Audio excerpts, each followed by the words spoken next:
Ya pemirsa, kecelakaan maut terus berulang dan merenggut banyak korban jiwa. Jadi perhatian serius. Lantas apa yang menjadi perhatian khusus untuk menekan angka kecelakaan maut tersebut? Untuk membahas informasi selengkapnya, kami telah terhubung dengan pengamat transportasi Dedi Herlambang. Selamat petang, Pak Dedi. Apa kabar? Selamat petang, baik, kabar baik. Baik, Pak Dedi, ini lagi-lagi kecelakaan maut terjadi karena remblong. Kenapa insiden seperti ini terus berulang? Begini, saya pikir ini masih dalam penyidikan, tapi itu kalau polisi tadi yang diduga remblong ya, bukan pasti remblong, itu diduga remblong. Karena saat ini penelitian dari KNKT pun juga belum keluar, entah itu ada kegagalan pengereman atau memang kondisi lain mungkin geometri jalan atau memang odol atau truk odol ya. Over dimension overload ya, mungkin atau kelebihan beban atau apa, ini belum ada riset. Jadi dari kepolisian tadi laporannya hanya menduga ada kegagalan pengereman karena tidak ada bekas rem. Ya, kalau tidak ada bekas rem, kegagalan pengereman bisa juga bukan faktor remnya saja, tetapi juga human error. Bisa juga drivernya mungkin error ya, atau mungkin ngantuk misalnya, atau microslip misalnya. Tapi kalau microslip biasanya terjadi malam.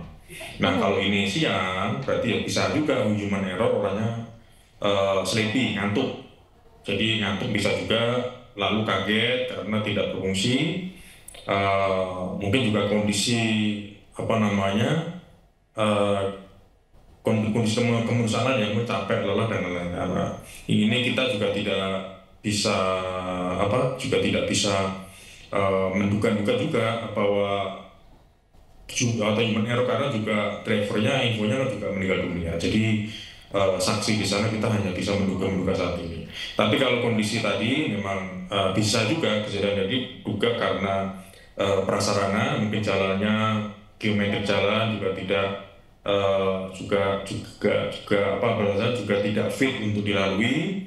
Lalu sarananya mungkin juga rem-remnya rusak misalnya. Yang ketiga human error. Jadi kira-kira dugaan kita hanya itu ya. Sebelum nanti laporan KNKT itu keluar, entah itu karena menyebabkan overload misalnya, itu juga bisa menyebabkan kegagalan pengereman itu. Jadi bukan masalah remnya belum atau rusak, tetapi kegagalan pengereman itu bisa juga terjadi pada supirnya, namanya human error. Karena panik, stres, remnya sebenarnya berfungsi baik, tetapi driver ini atau supir ini nervous atau bingung gitu ya kan. Kalau ternyata jalannya menurun misalnya, mungkin juga masih belum menguasai medan, itu juga bisa. Oke, tapi idealnya untuk mengecek apakah kondisi rem masih layak ini dalam interval berapa lama sekali, Pak Dedi? Ya sebenarnya kalau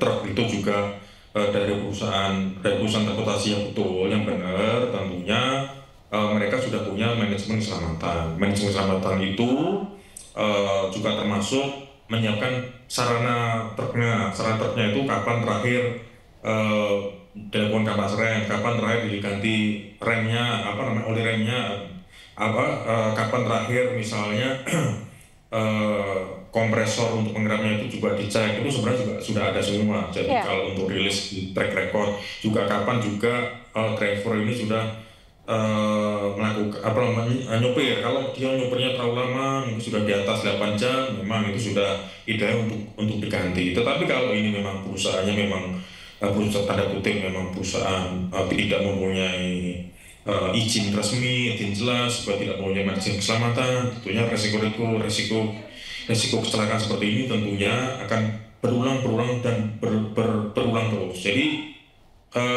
kesulitan kita adalah karena truk ini tidak punya terminal ya.